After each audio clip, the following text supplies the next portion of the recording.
Good morning. Welcome to Trust the Journey. I'm Jason Mletsky. And I'm Melanie Curtis. Our mission is to live, laugh, love, and learn together with you. We're here to create conscious connections, to grow and contribute through our practice of openness, honesty, vulnerability, humility, and trust. Trusting the entire journey. If you would like to connect with us, you can find us on the internet at trustthejourney.today. That will bring you directly to our website. It's also our handle on all of our social media feeds. If you want to reach out to us on Instagram, you can send us a direct message or comment on any of our posts. We're also on Facebook. And if you'd like to become part of our Trust the Journey family, you could join us on Patreon. And right now we're offering anybody who would like to join at all to have some support during this global pandemic, that if you would like to be part of our family, we welcome you to join us. Just go ahead and send us a message, say, hey, I want to be part of the fam. I need some support. And we will hook you up and you can join our family, where you'll find a group of loving and supportive individuals who just do nothing but support each other on whatever share or care they need at that time. Yeah, it's really, really good stuff. We definitely invite you. So yeah, and we're gonna, this episode, continue talking about that experience. So yeah, let's dive into it. The idea for this episode is to do another one because this is such an unprecedented time. We wanted to share more of the things that are coming up with us as the COVID-19 experience for us in the world develops, and see where that goes, and also get to share what we're doing to stay emotionally and mentally strong as much as we can. Yeah. It's kind of hard not to talk about this, right? Like, there's really nothing else to talk about. I think it's good to be in the conversation because it's affecting everyone, and we're all doing our best to manage how it's affecting us and impacting us and our lives and the lives of those that we care about. So I feel like if we're going to support other people and ourselves, and we, do what we say, I feel like it's the thing to talk about right now because of that impact, So that's why I'm like, it seems just really legit to do another episode about this. And because the reason I wanted to do it, and I'll share why, is that the last time we did an episode, I was at a certain point in my trajectory of emotional experience. I was basically in the experience of, I've already felt fear about my loved ones who are older, my parents, stuff like that, and I've sort of risen back up into a more empowered place. And I felt more strong, like, yay, I can lean into where I can be of value and of service. I can lead online classes, I can do that, and yada, yada, yada. And then I had a couple of days, so that I was continuing to read news and stuff like that. And I had a couple of days, one day where I felt really afraid. So I had a day where I felt really scared, and then I had the day after feeling really depressed. And so I've had those experiences before in other life experiences where I'll feel anxiety and I'll feel stress or I'll feel overwhelmed, whatever version of pressure, whether it's fear, overwhelm, whatever. I mean, it's all, I think, fear at its core, but then the next day of feeling really depleted with energy the next day and really feeling low, not like hardcore depressed, but definitely like I need to lay in bed, I need to sleep way more than I normally would, and having awareness of that experience of like, this is what just happened to me, and then immediately sort of going, what can I do to take care of myself? What do I need to immediately implement?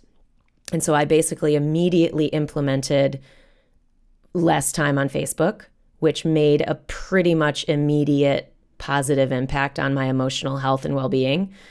I did other things too, but that's the reason why, because I can imagine if I'm having this experience and I have a lot of skills, I fucking live in the life coachy world, and we talk every week, and we have our Trust the Journey therapy sesh, and like we are engaged in this work, so for any, but I'm not saying that means I'm above or having any of the, I'm just saying that even with lots of skills and awareness in the realm of emotional health and strength, I'm still struggling with this stuff. I want to make sure that we're offering support to those who might have fewer skills or wanting to build skills or wanting to use this as an opportunity to, help themselves too. Because I don't know. I'm always a believer. If I'm feeling something, someone else is probably feeling it too.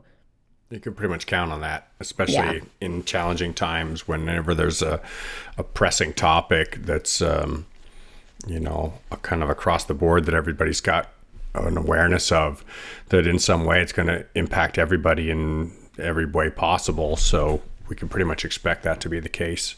Yeah. I've definitely been through a series of waves myself. The last episode, we really talked a lot about kind of the overarching experience as a greater whole. And I think this time we're talking a little bit more personally and reflecting a little bit more on how it's affecting us. And I had a very challenging set of circumstances occur where, in the weeks leading up to this kind of getting out of control, we were hosting a very large event with lots and lots of people from all over the world. And so we had a lot of exposure to people from 35 different countries all in one space together. Yep. And including areas that were having high outbreak rates. Yeah. So, and then following that, a number of people who were in my working space together found themselves coming down with colds and so there's this immediate sense of urgency of like, oh, is this actually the virus? And then trying to do the research to find out more details because, a month ago, we just don't have the detail that we have now about, well, what are the symptoms and what are the risks and how do I get tested and should I go somewhere or should I just stay home, and not having the clear direction about everything, about how to handle it. And so I guess kind of the reason why I'm going down this road is that everybody falls into this timeline at some point or another for themselves of like, where do I suddenly become abreast of the situation? And so for people in Italy or China, where the outbreaks were really becoming more timely, severe, relevant. The severity was more earlier in the global scene. Right. That their awareness has been increasing more rapidly relative to ours, and America's had this perception of being behind, late to the game kind of thing.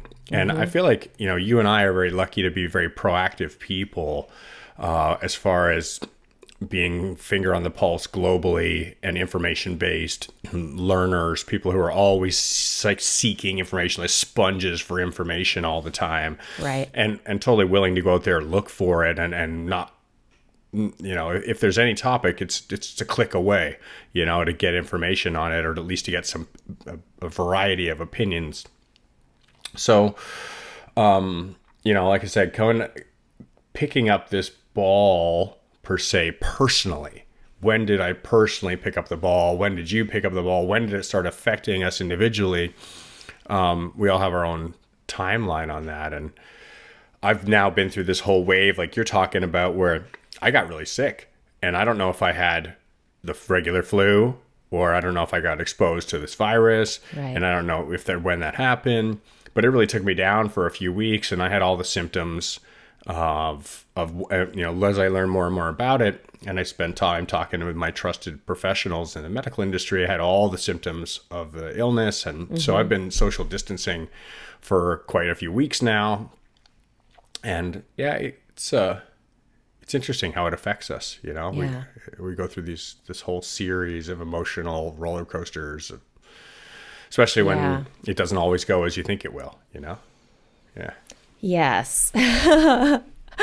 Understatement of the century as 2020 begins. I've been seeing some really funny memes. I will say that. And that's sort of, I guess, to share one of the things that I'm doing to help myself and others in the wake of the emotional wake. You know what I mean? Like, it is such an emotional wake, like it's waves, I think. And I've talked to enough friends who have experienced the up and the down and the whole trajectory, like you're talking about, that it's that individual in our person, in our emotions experience seems to be very shared as well. So that's pretty curious and cool to me, because that, I say cool meaning we can support each other because it feels more known. You know, it feels more known that, yeah, I had a friend text me last night. I shared with her that about how I had those couple of hard days, but today was pretty solid, yada, yada.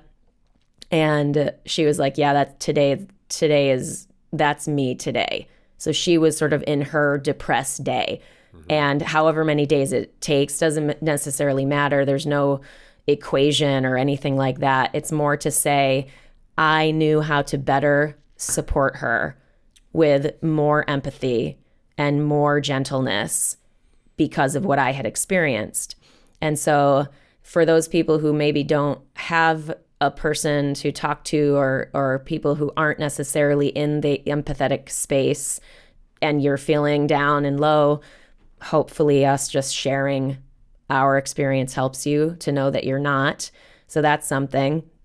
But the other thing I was going to share was, after I came out of my depressed day, I cut back the Facebook, and I immediately felt on the rise. Immediately sort of getting re-empowered in things that I am working on and ways that I'm being of value, stuff like that. Finding the opportunities, all the things that we talk about regularly. I realize one of my go-to things is hilarity, is laughs, having some laughs. And so I said, you know what? Fuck it. I am going to host an online social hour where we just tell jokes and funny stories. Like, there's no other purpose to it than that, because we need some of that. Like, I mean, for me, I feel like that's a piece of bringing positive energy and healthy energy into my circle and myself. So that feels really good to me. I'm excited about it. And not every moment can I laugh at the funny memes, but sometimes I can, and it helps. You know what I mean? Sometimes when I see them, and if I'm not in the right space, it's not funny. Other times when I see them, it really helps. You know what I mean? So it's really just, it's not an exact science, right? Like, this hour tomorrow might not help people, but I think it will. And so I'm willing to give it a try. You know what I mean? You're definitely on point with using humor as one of our escapes from whatever place in our mind we are into another place in our mind, because it's all inside of our mind, right? Mm-hmm. Like, we're having our own internal emotional experience, right? And excuse me. One of the things that's challenging for us to remember is that it's just an internal experience, and we do have the ability to divert that path. Like, we can change the heading that we're on by making a good conscious decision to veer in another direction or to adjust our course. Yeah. You know, and we can interject with any type of other emotion that we want to throw in there if we're conscious enough to be able to do that. It's not always easy, right? Like, sometimes we completely lose ourselves inside of that emotional experience, and the next thing you know, you're in the water swimming, and you forget that you could be in a boat if you just decided to be in a boat, mentally, yeah. It's however we choose to approach it. So I think that's a beautiful thing to do. I know I definitely lean on humor in the darkest times, or in the most challenging times. In the hours where I've decided to put myself under high physical or mental duress, like climbing mountains or hiking long distances, or being in severe cold environments, or when the challenges are really high, humor is a big one. It's like, yay, Yeah, you Yeah. yeah. And you can't always go there. It's not always the right time for someone to be in, to go there as a useful tool. You know what I mean? Sometimes it's the opposite.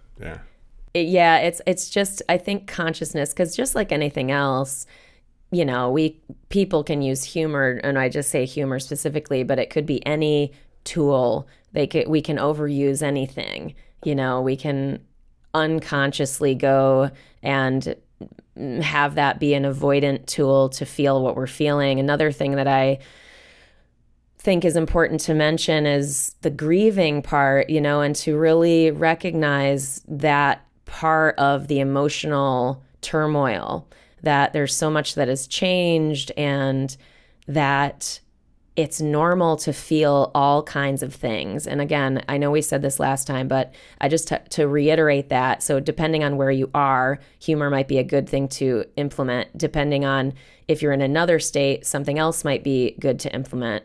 Like another thing that I'm doing, because I'm off of Facebook. I mean, I'm not off of Facebook, but I'm not spending a gratuitous amount of time on Facebook. You're saying that normally you spend a gratuitous amount of time on Facebook. Comparatively to what I am doing now, absolutely. And I can own it. It's not awesome. It's totally not awesome. And I am grateful, actually, for this as a check of that, because you can see it sort of growing. And I can always justify that it's helping my work or I'm being of service, because I only engage on Facebook in certain ways when life is, quote, normal. What I noticed, though, is that I kept reading all these things, and I needed to and wanted to protect my energy. And I've talked about this before on the show, but this is a very real skill and a real intentional action that I take regularly in life, pandemic or not, that I protect my energy and I protect my mind. It's just like if I notice there's a toxic negative force in my life, I separate myself from that force. So Facebook became increasingly toxic with news and other things. That was something I had not really significantly noticed before, because of how I have boundaries around how I engage on Facebook. Does that make sense? Totally. So normally I'm in a pretty positive zone. I'm helping people with comments. I'm sharing funny things. I'm sharing useful things, yada, yada. But this was different because I was starting to sort of use it as a information source, which I think was the reason it made me feel so bad. So anyway, I think that was a very valuable share. I really appreciate you doing that, Melanie. Yeah, thanks. Of course. I'm all about it. I know that being real helps everybody, including myself. But the other thing I wanted to share is that because I removed myself in a significant way from Facebook, where I'm just now sharing things and then getting off, I went back to my blog. Like, I'm a writer. I'm a fucking writer, man. And I love that modality of communication and connection is really healing for me. It has been for many years.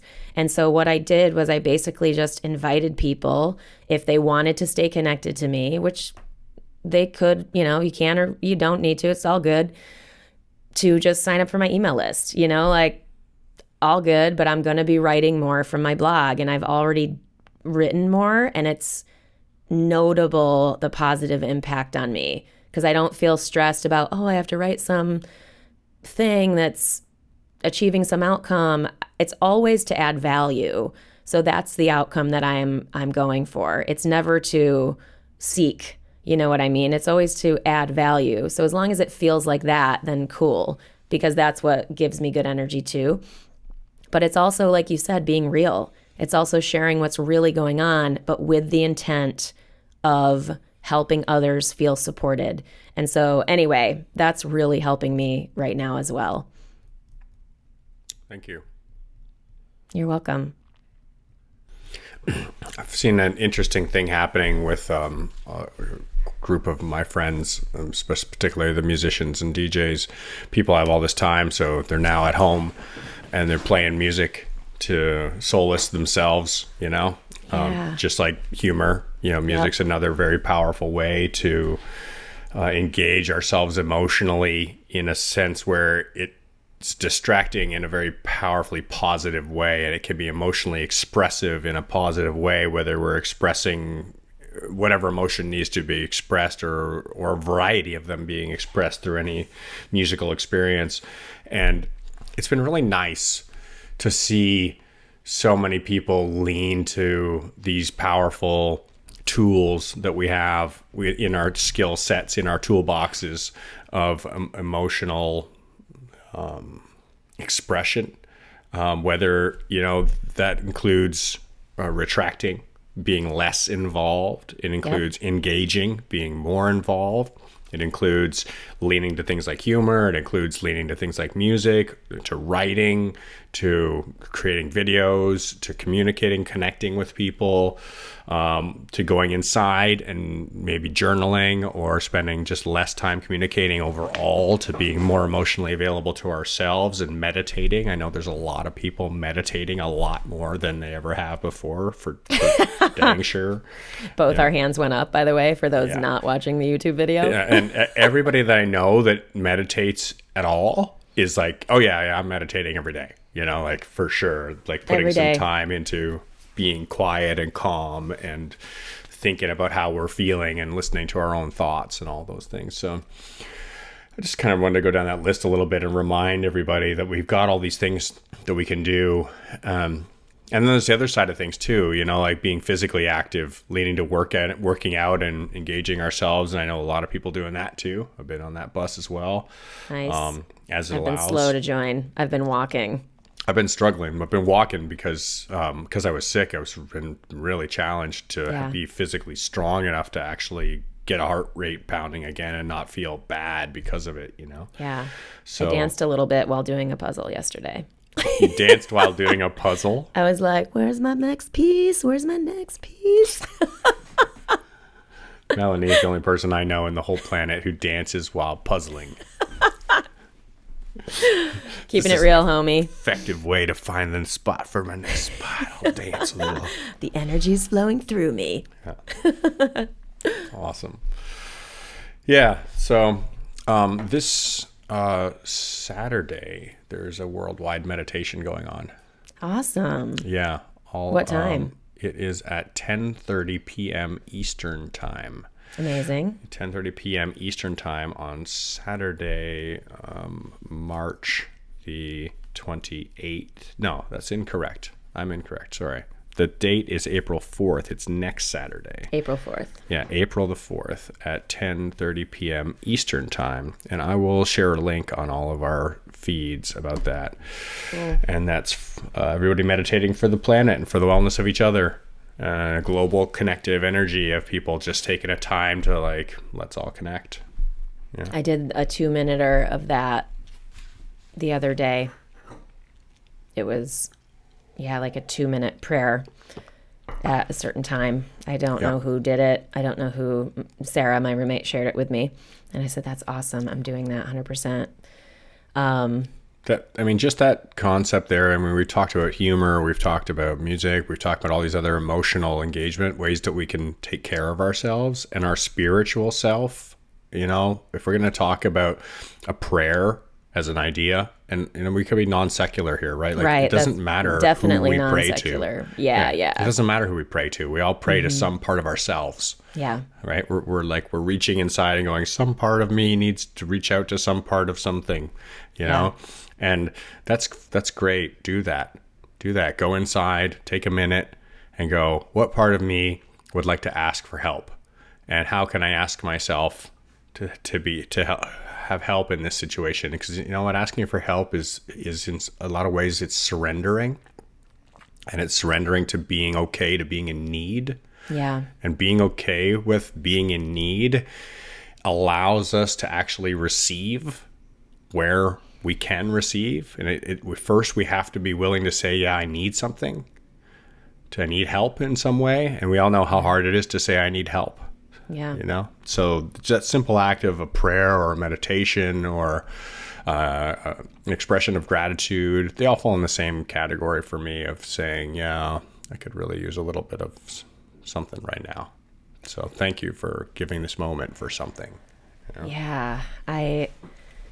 also keep thinking about people who are having life experiences in this that I am not having, like people with kids who are suddenly thrown into being teachers and being homeschooling their kids.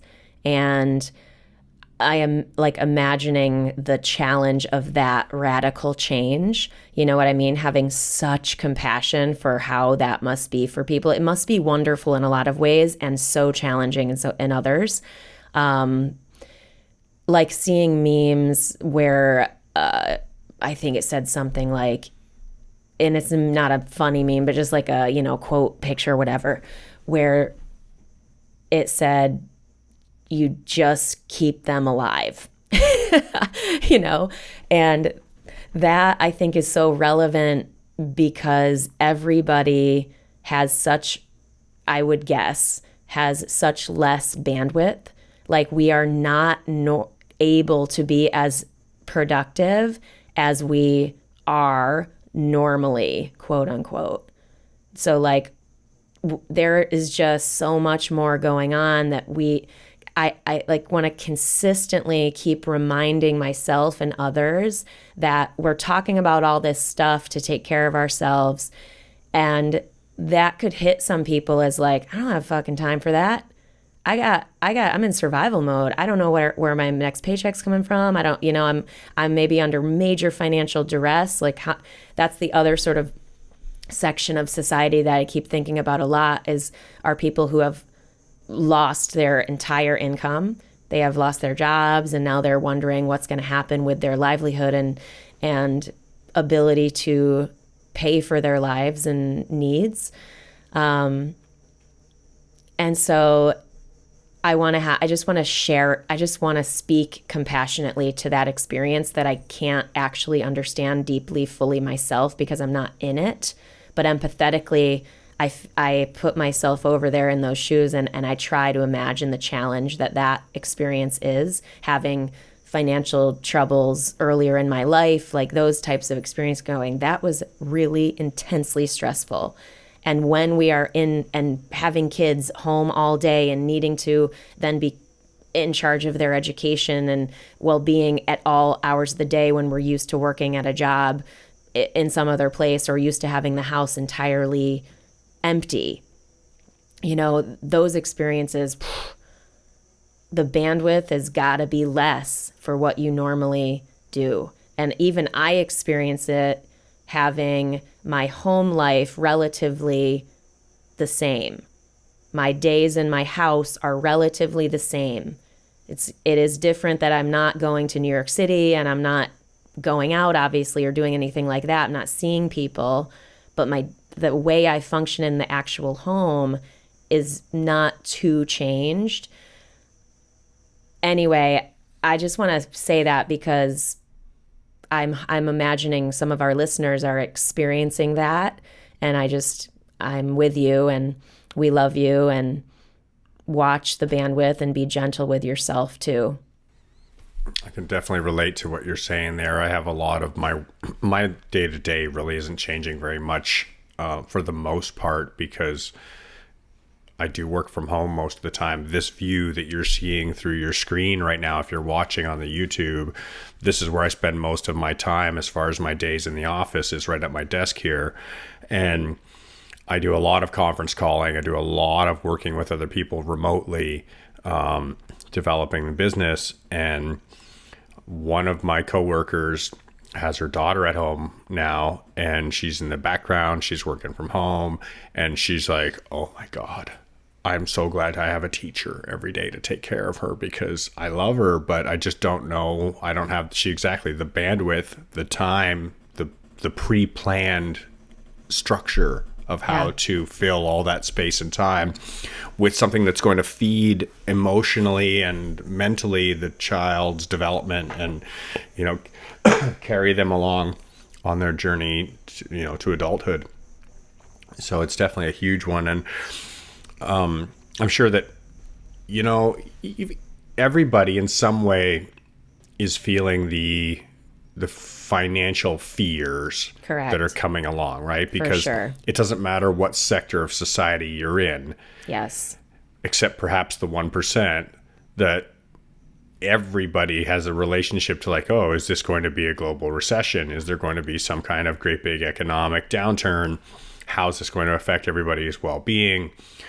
And it's pretty scary for sure. You know, I'll personally relate a little bit. I spent a good portion of my life living, I mean, paycheck to paycheck is kind of a joke to say because there wasn't even a paycheck. It was like I didn't always have a job. A lot of the time I lived as freelancing, picking up work here and there, doing video jumps or coaching jumps or any way that I could earn $1. And if the weather was bad for 3 weeks, then there was no income for 3 weeks. So I got used to living with very, very little means, Right. which also meant that I had very, very little overhead. Mm-hmm. So the challenge is, for me, when I see my lifestyle change now compared to how it was then, is, you know, when I lived at $10,000 a year of income, then I had little to no overhead. I sort of lived in a van, you know, and I didn't have any bills to pay because I made sure that I didn't have any bills to pay because I didn't have any money to pay them. But if we're living in a structure where we've set ourselves up with a high overhead and we suddenly find that our income or revenue suddenly depletes, now we have this situation that's going to be very stressful and very concerning because it's going to mean a change of lifestyle, and we're not going to be able to sustain the lifestyle that we're currently living. And that's scary. You know, it's scary when you don't know what's coming or what does the change ahead look like. And I'm sure we can all relate to that in some way or another, whether it's the unknown. I guess this is the bigger topic that's been kind of stewing for me, and I'll just go down this road a little bit. I don't really know where it's going, but I'm just going to walk it. Yeah, that's sure. life, right? That's what we do here. Yeah, and well, this is kind of the whole point, is that I don't know where the road's going. I'm on it. I'm going. I can't turn around and go backwards, as we know in life. It doesn't matter how many times I've tried to go back down the road I was on. It doesn't lead to the same place I was, right? The road we're on is one that's only got one direction, and we can take forks in the road, you know, and pick new directions, but we still don't know what's down the other end of that other fork. It's this continually infinite horizon ahead of us, you know, where we just don't know what's on the horizon. But a lot of the time we can make it feel a lot more comfortable for ourselves when we make decisions about what's on the road or how life on the road is going to be. So really, I guess what I'm wrapping my mind around here is the idea that we never really know anything about what's up ahead. But sometimes we lead ourselves to believe that we know a lot more, or we're a lot more comfortable with not knowing because the surroundings or the weather or the situation that we're in at the time, that's fairly pleasant. So it doesn't really stress us out. But if we're on another stretch of road where the going's a little more tough or the weather's a little more rough, it's a little more worrisome about when we're going to get our reprieve. When is things going to be easier again? Or, you know, how challenging is it going to get? Is the road going to continue to degrade? And is it going to get harder and harder to the point where it's impassable? Is this going to be a dead end road? Is this going to be the road that I just don't survive on? You know, am I going to not make it? You know, and all these questions start to come up. We start doubting ourselves. And there's this interesting dichotomy of, it's good to doubt ourselves sometimes, to make ourselves ask questions about why we're making the choices we're making. Like, why do I have all this overhead? Should I be carrying all this overhead? Is this smart? Is it smart to have all this baggage with me on this journey? You know, should I be running a little lighter and leaner so that things are easier to carry? There's less stress, and, you know, like there's all these questions that come along. So the whole questioning ourselves and having a look inward, I really think that's kind of the big thing that's happening in the global scheme. Is we're still in the same situation. We still don't know anything. Well, I never knew anything in the first place, but I'm being forced to look at myself, and I'm being forced to look at how I'm acting or interacting. I'm being forced to look at how I'm feeling, whether I like how I'm feeling or not. There's different forms of meditation where you're being self-observant, right? And when you observe yourself, you start to see all the things that you're feeling, the way that you're responding, the way that you're unconsciously acting, all these different elements. And I feel like as a whole, that's the big thing that's really taking place right now, is there's this welling of like, whoa, what are we doing and how are we acting and how do I feel about it? And I don't really like it. No, we're good. Let's go this way. And there's all this back and forth. But in the end, anytime that we're doing a self-assessment, like taking stock of ourselves, it's always a good thing. Yeah. It's always a good thing. Like, when have we, if just as a listener right now, and you and I, Melanie. Yeah. At what point in our life when we've been forced to take stock of our circumstance and kind of go, wait a second, where am I? What am I doing? And where am I going? And why? When has that ever been bad? Yeah, exactly. Yeah. Exactly. Usually, if it's not a practice, deliberately, consciously, it is forced upon us through experiences. Yeah. Definitely. Yeah, for sure. I think everything that you said is on point. One of the things I wrote, again, this is going back to my writing, I wrote about the illusion of control and how this idea, this illusion is basically being ripped from our minds. You know, like that we're collectively having an experience where the illusion of control has been ripped from our minds. So it's a traumatic experience, a traumatic mental and emotional experience, which is totally normal. Not saying that having something ripped out of your mind is going to be traumatic.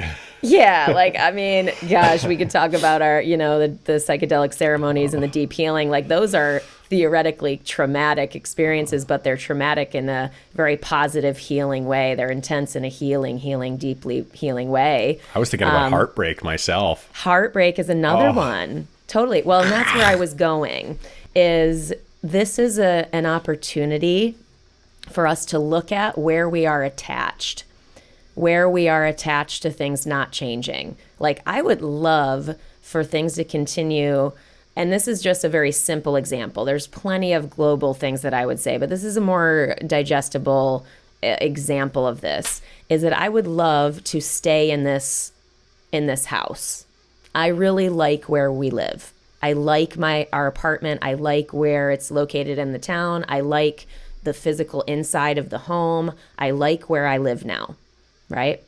But that's an expense, right? So if something financially comes down the pike that puts me in a situation where I need to reduce my overhead, I have to acknowledge, if I project forward and imagine, right, the pieces of overhead that are in my life, I think I would be super bummed about that, So that's why I'm like, okay, practice now being okay with even that outcome, right? Go back to the skills of Jay living in a van, of Mel with a backpack on the world tour, and recognize you are capable of handling whatever might come your way, and you're capable of handling and navigating things you don't like.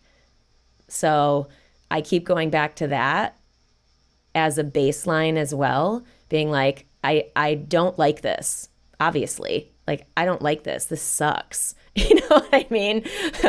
In the immediacy of the experience, but as the universal value, which I deeply believe in, right? Just because a heartbreak, taking it away from the COVID-19 stuff, but going to the heartbreak example, how many of us have had heartbreaks that we thought our lives were fucking over?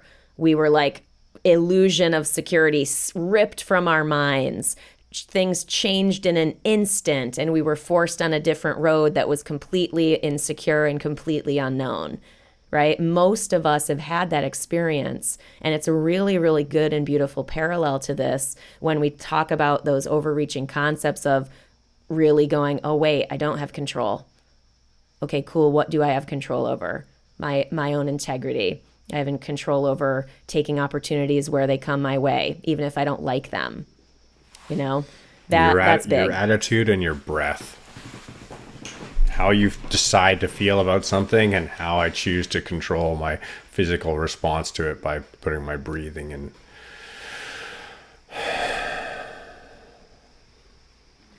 It's really powerful. The whole heart rate thing for me is like, I'm such an emotional being.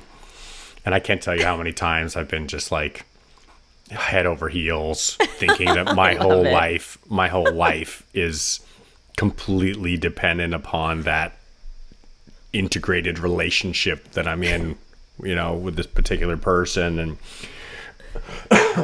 when it all comes crumbling down and that gets like torn away and you're like, who am I?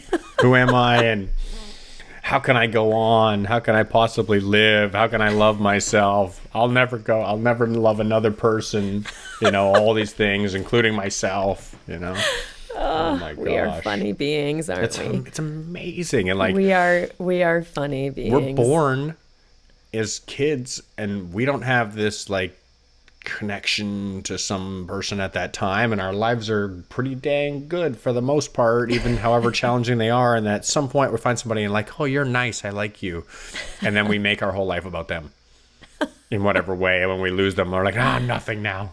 We're on drugs. It's like totally. The drug of connection. Yeah. Pheromones. Give me watching for those attachments is really, I think, a really smart, healthy move right now more than ever. Because if we have little bandwidth, if we're attached to certain things not changing, it behooves us to really look for all of those spots. And I'm not saying everything's going to change. Maybe nothing will change when you do an inventory of your attachments. It's more to say, to mentally prep yourself that you could handle quote unquote losing, right? Which I think is the wrong word, but you could handle changes in those areas as well. Not that you would ever choose it. So this is not like to say it's going to happen. It's more that if we don't check those attachments, then we set ourselves up for having more fear, which will make us less equipped to handle our life and make quality decisions when the shit might really be necessary or really important to make a high quality decision. You know what I'm saying? Yeah, definitely. Yeah, it's tough. I'm not suggesting any of this is easy. It's easy to talk about it with Jay on the podcast, So just to also acknowledge that when we're in it, it feels really hard. It feels really hard. I've been going through a wave of emotions myself. I'm pretty lucky that I have a project list I feel like when I look at my project list, like I'm never going to get all my projects done in my life. I have so many things that I'm working on. It's ridiculous. And I have projects like, okay, if I were to go and start working on that one particular motorcycle in the garage, I could work on that thing for years before it's going to be done. So it's not like I don't have things to keep me busy. But at the same time, we each have this same thing going on where I've got enough things to keep me busy. I could easily fill my time, but there's the fears that keep bubbling to the surface, right? The fear of like, oh, when am I going to get to see my friends again? Or when am I going to get to go do what I love to do? Or when am I going to feel less afraid, Because I think that's the big one. That's probably the one where I'm like, I went to the grocery store yesterday to pick up some things, and I noted that it was different than the times that I'd been to the grocery store before. And I feel like there's these weird hubs right now in our society of where we're connecting with people, and the grocery stores and the gas stations and the kind of like the critical services, the healthcare places. I can't even imagine what it's like in a hospital right now. Me either. I haven't been in one, and I don't really want to go to one. Me either. So thank you to all of our healthcare workers out there and all of our people out there who are doing their jobs, who have critical services, that have to be happening all the time. Thank you so much. Exactly. Thank you. Yes. So, and I'll throw one more out there because this one was brought up to me the other day. Thank you to the people who clean the rooms everywhere, to all the cleaners and janitors. Yeah, this is one that was brought up in conversation, to all the people who actually do the dirty work and who get little to no acknowledgement for the work that they do. That's really like the high risk environment of like cleaning out the trash cans and putting new sheets on beds and wiping down and sanitizing surfaces and everything. Yeah. Yep. Yeah. Absolutely. So, thank you. So I was at the grocery store, and it's no longer, so things are a little slow here in the South to kind of pick up on stuff sometimes. I'll just say it's a little slow. The South is known for that. And so last week in going to the grocery store, there really wasn't too big of a thing. You know, I feel like I'm the only one there that's like really paying any attention. People are just going about their business. Maybe they're wiping the hand cart a little bit, the buggy or the cart handle a little more than usual, but really things haven't changed that much, except there's no toilet paper on the shelf. And the last couple of times it's changed quite a bit. I noticed that they installed a bunch of gates at the front of the Walmart store where they have like control for how many people are going in and out. Wow. And then the spacing, this keeping 6 feet of distance between people, that was a really weird experience. So I've always been the kind of person who really appreciates having my own space. I don't like it when people just invade my personal space without any awareness that they're doing so. It's something I've always been very aware of, and I find that a lot of people are not always as aware as I might be, and that's personal decision about how whether you like to be that close to people you know or don't know, you know. I do. Yeah. People that I know, I invite them into my space. I love snuggling. I'm super affectionate and super cuddly. I love to be really close with people and be all touchy-feely. Yeah. But people I don't know who randomly bump into me while I'm waiting in line to board an airplane, I'm just like crawling into my space, you know? Yeah, I'm very protective of my physical space and self. Unless it is with people I love and trust, in which case I'm very physically affectionate as well. But yeah, if you're not allowed to touch me, you're not allowed to touch me. Like I'm legit with that. So I feel like this is the first time ever I've been in general society, and almost everybody is aware of what it means to be inside of somebody else's space. Right. For the first time ever. And it's super weird because we're moving around, like as people move around, they move around with a bubble of this like 6 feet in all directions. So as you move towards somebody, you veer, and it's kind of this, it's like an opposing force. Yeah, it's super strange. And it's challenging emotionally to feel threatened by absolutely everybody around. And I've never felt that before. I guess in some ways I've felt threat, but not on this scale of like, I'm a white guy, I'm a man. First of all, I'm a man, I'm physically strong, and I'm white, okay? I'm not the kind of person who is easily threatened because in society I've been given an ace of clubs, you know? Like I got a good card in this life. So I understand that when I walk down the road with somebody who's smaller or who's female, that they feel more easily threatened by somebody walking the other direction who might be more like me or of another color or a more threatening demeanor. You know, if you fit a social profile that, you know, it has a stigma connected to it, you know, then that threat is more relevant in the day-to-day. But now, anybody of any shape, size at all, it has an equal amount of risk presented.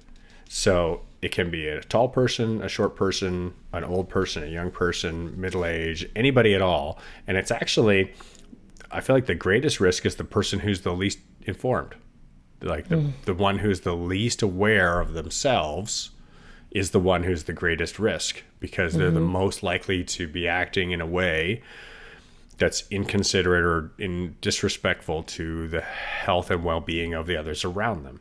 Right. Right. I mean, or of course, people who go down fear paths that are connected to race, right? Like hearing about people who are treating Asian Americans in a really horrible ways. Like, goodness, please, good Lord. Yes, educate yourselves, everyone. But yeah, that's a fascinating win for you as a white man. I mean, seriously, that's pretty. I didn't think of that, but that is interesting to hear about. And I wonder what other men are feeling. I wonder if other men are feeling similarly or reflecting similarly about that classic privilege, that classic white male privilege. You know what I mean? It's definitely a place of vulnerability that I haven't felt before, as far as just general risk from any individual at all. Yeah. Oh, I love that. I love that we've shared that just into the space so people can take that and reflect. We don't have a lot of time left. So I wanted to go back to something else that you said about the projects. You were doing a bunch of different projects. Yeah. And I'm similar. I don't feel like I am lacking for things to do. I have always 8 million things to do as well. And what I was recognizing for myself was that because my bandwidth is not the same and I have less, and I'm using some of my bandwidth to manage fear and anxiety and doing self-care things that take time and energy and also replenish energy. So that's good. But I basically was like, I want and I think would benefit from a more singular focus where my projects are concerned. So it's like I'm doing my work in this, but the like, oh, I could use this time as a positive opportunity to get something done. Not that this necessarily will work for everybody. And I'm still in the exploration of whether this is even working for me. But that singularity of focus, I think, is helping, where I'm like, I'm not even allowed to think about 18 other projects. This is the project I'm working on, and that's it. That's what gets my extra, quote unquote, extra bandwidth outside of self-care, personal health, right? Connecting with family and doing my work, my actual work. And so anyway, I just wanted to share that because I feel like that's been helping me make more progress, which is a positive uptick of energy for me, versus feeling like I'm spread thin, where I would maybe normally be able to make more progress on multiple fronts. Whereas now I'm going to take it to one spot so I can really see the progress and also get the benefit energetically from seeing that progress. So anyway, I'm experimenting with that as well. I would say that I'm pretty much mirroring that. I've got a list of projects. I probably have 3 that are all equally valuable to me right now, and I've chosen to push one of them to the foreground and pull the other 2 back. Not even like leave them where they were, but pull them back further behind in order to push the one thing that I really want to get done and do well to the foreground and be like, I'm going to work on this, and I'm going to work on this diligently until it's really, really done and I'm happy with it and I know that I've done a good job. Yeah. And that feels really good. Yeah. Actually. I love building stuff, making things, creating, whether, in all different aspects, working with my hands, whatever. Yeah. Yeah. Well, the reason I jumped in. I want to thank you because the project that I'm working on, and you don't need to share your stuff, but I want to share because it's relative to you, is that I'm recording my audiobook. I think I've already shared that. But the only reason I'm able to do that is because you taught me how to do audio. And you helped us get high quality equipment, right? And so I'm just really thankful for that because now I get to do that project that I'm excited to do and is helping me feel productive, and I'm excited about it. And I also feel empowered that it's going to be really well done only because of those things you helped me figure out ahead of this time. So thank you, my friend. You're welcome. That's my pleasure. Yay. Any other thoughts? Yeah, I mean, I think I'll just touch on one more topic really quickly. I'm going to mention Harry Parker, which one of our members in our family, the Trust the Journey you, family. Harry. Yeah, he's such a good human. And I so appreciate his shares in our group because he always does it just so deeply and honestly and just a stream of consciousness and out it comes. And I've been very fortunate to know Harry for a very long time. I think I might have mentioned that he's going to be in my book for sure because we've had some wonderful adventures together. And he touched on the topic of the junk drawer, the concept that came up last week in our last episode about when do we ever have time to clean our physical junk drawer, never mind our metaphorical or our emotional or spiritual, personal junk drawer of like who I am and what I'm doing. And what came up in conversation earlier about reflecting and taking stock and kind of going, oh, who am I? Where am I? What am I doing? What does my life look like? What are my responsibilities? What do I really want? What do I need? What do I have to do? What can I let go of? All these kind of like that metaphorical self-examination. That's kind of what I was talking about with the junk drawer analogy, in the sense that like when we actually have the time to do a puzzle or to work on a project, to like deep clean, then it's very rare, I feel like, in the modern world and the life that we live in Western society, at least, that we just have the time to just think about stuff and be home and take a break. And so if there's anything that I can share with regard to this topic is the junk drawer is not an easy job because it's a mess, right? It's a mess. And there's a few ways of going about it. Like you can either start like picking pieces and like start to sort things out, or like, okay, this is obviously garbage, or this can obviously go, and I'm speaking metaphorically here, right? Like you can pick and choose your way through it, or you can take the whole thing and you can turn it upside down and you could dump it out. right? And you can just have that whole mess, and then you can just start filing stuff in the trash and just keeping the essentials out of it, like pluck just the essentials. There's all different ways of doing it, and we all know the different ways of doing it. Like we've each been on that journey at some point or another in our lives, multiple times.